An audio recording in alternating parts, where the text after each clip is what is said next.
Let's be honest, all us cross-country racers are forever dreaming about that perfect race bike. You know the one, the lightest frame, the lightest wheels, the lightest components. I mean, the first thing you want to know about your new bike is, what is the weight? Cross-country bikes need to be light because they're designed for racing and fast-paced riding, often over long distances.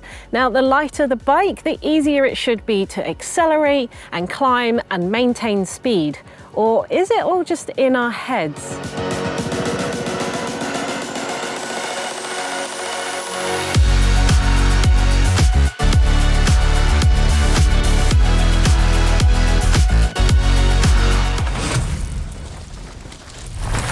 Now, we're all guilty of looking at the weight of a bike and deciding whether it's light enough to make us faster. And while a lighter bike is faster to a certain extent, these benefits may only be restricted to very small sections of a race or a ride. If you're not overcoming forces of gravity or the inertia of accelerating from standstill, is a lightweight bike giving you that much performance? So to challenge this theory, I'm going to be riding my Canyon Exceed up a climb along an undulating piece of single track and on a descent as normal, and then I'm going to be riding my bike again with 3 kilograms of weight added to it, again up that climb along the single track and down the descent. This is my Canyon Exceed CFR Limited. Now, this is the lightest bike in Canyon's hardtail range, and my extra small weighs 8.75 kilos. Now, I'll be adding 3 kilograms of weight to this bike because that will mimic the weight of the Canyon CF5, which is listed at 11.75 kilos. By adding 3 kilos of weight to my bike, I can then feel the performance differences whilst also isolating any performance benefits that I get from things like tires and components. So let's get riding. Right, this is the start of the climb, unweighted. Let's go.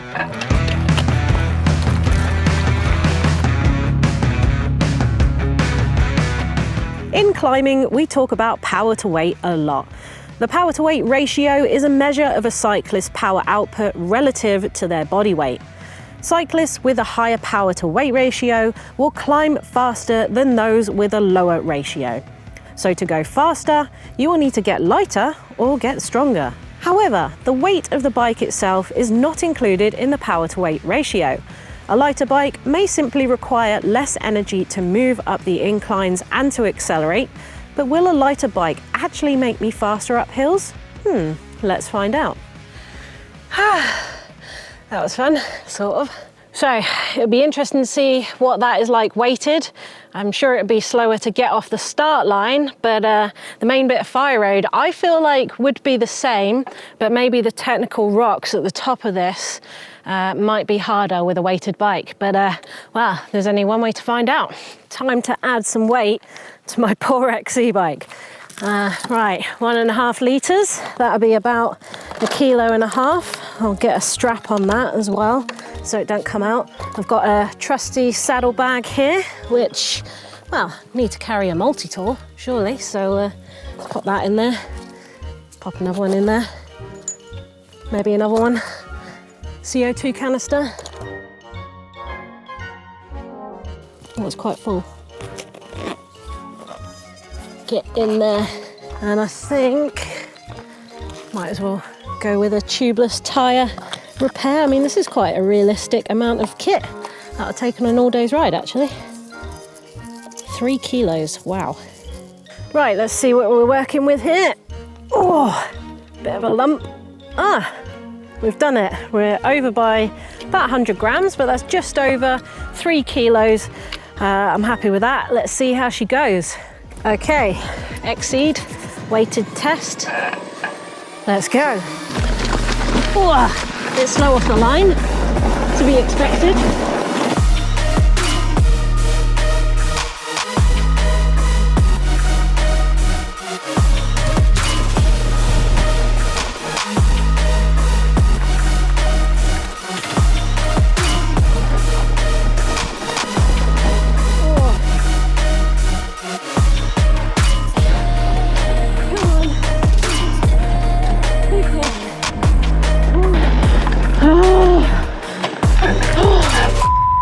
Well, I felt a little bit slow off the start line and a little bit slow over the technical rocks, but only a little bit. Everywhere else kind of felt the same, but maybe I was just putting the same effort in. I guess there's only one way to find out, and that's to see the results.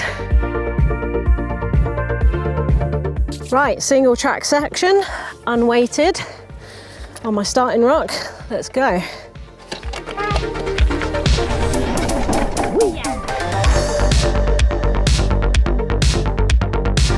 On the flat, being very light isn't all that useful because you're not overcoming the forces of gravity like you are on the climbs. You need to be powerful.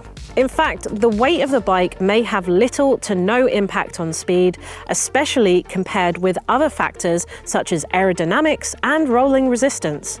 In addition, you can only have a light frame if you use less materials. Less materials means that the frame might end up being quite flexible, and flex can actually have a negative impact on performance. It can even hinder aerodynamics and cause more drag.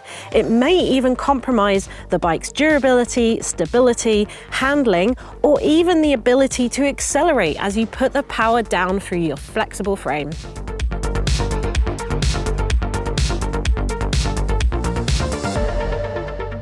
Oh man, I really love single track.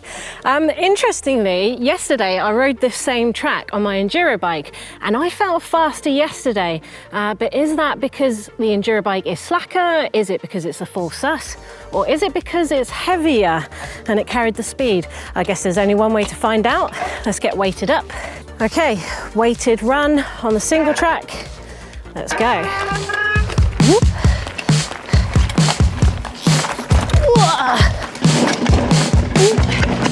A little bit slower up that bit. Oh, I'm starting to be a bit more cautious because of my tyre pressures.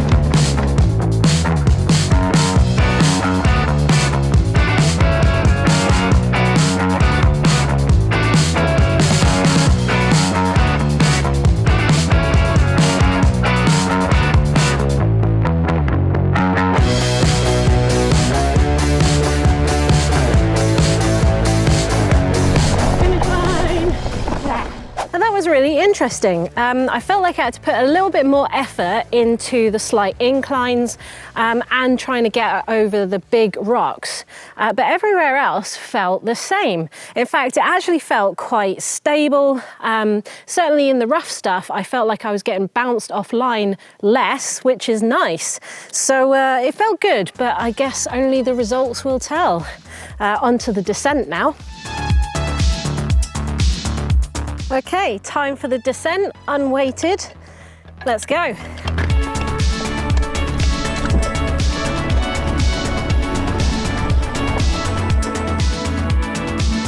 For downhill mountain biking, weight is not really an important factor in determining performance. In fact, a certain amount of weight can be an advantage as it can help to stabilize the bike at high speed. And the forces of gravity may even work in favor of a heavier bike when going downhill.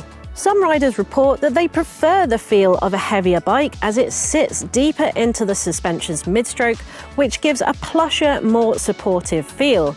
But will this translate into an XC bike? And a hardtail at that. That was a lot of fun. I kind of wish I had a dropper post a couple of times down that descent, but that would be adding weight, almost 200 grams, so we can't be having that. Speaking of weight, let's get some weights on for the next descent. Right, weighted bike on the descent.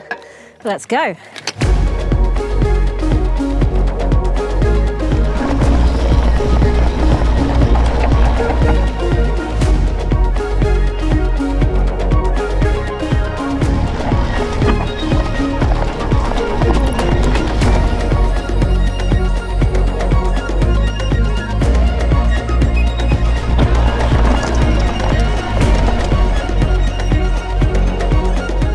Descending with a weighted bike, I mean, it felt like it was picking up a lot of speed, But when I put the brakes on, there was a lot of weight behind it.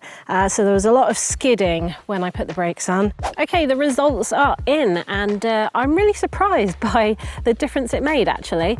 Let's start with the single track. My unweighted time was 1 minute and 42 seconds. With weights, it was 1 minute and 49 seconds. So it was 7 seconds slower. Now, I think if the single track had been actually genuinely flat, it would have made even less of a difference, maybe none at all. But because it was undulating single track, I think all of those little hills and lumps and obstacles required extra effort, and it slowed me down more with the weights. So I think that's where the slower time came from. But you know what, that's XC. There are always often little digs throughout a course that you need to get over. So the descent, my unweighted time was 2 minutes and 26 seconds.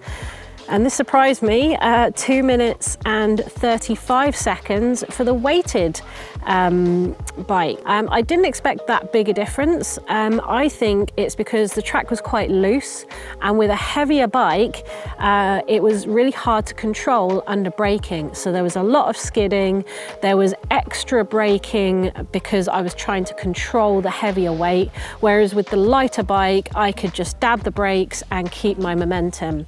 And also the lighter bike was a lot easier to pop and unweight over the rough stuff, and I just felt like I kept my momentum a lot more. So the biggest difference, I guess we expected this, was the climb. So my unweighted time was 2 minutes and 44 seconds, and then with the weight, 3 minutes and 4 seconds, so a whopping 20 seconds slower. 20 seconds is a really long time over a 3-minute climb. And if you added that up over 3, 4, maybe even 5 laps, that's a really long time in an XC race. So yeah, I guess light bikes really are quicker. Although what I will say is that I didn't notice it while I was riding. I didn't notice it was more effort to climb. I didn't enjoy it any less on the single track. So I guess what I'm saying is perhaps you do pay the premium for a lightweight bike like this, and that's why it's aimed at racers, because it is faster, and when seconds matter, then you know a light bike does matter as well. But if you are just riding your bike and you're just wanting to have fun or go out with your friends or ride all day, then the weight of a bike that is like a Exceed CF5, for example, is not going to be not fun. It's still going to be good. So yeah, anyway, I guess we proved lightweight bikes are fast, certainly for XC and certainly on this course. But let me know what you think down in the comments below. Do you always look at the weight when you buy a new bike? Do you care if it's light or not? Let's join the debate down in the comments below, and I'll see you again soon.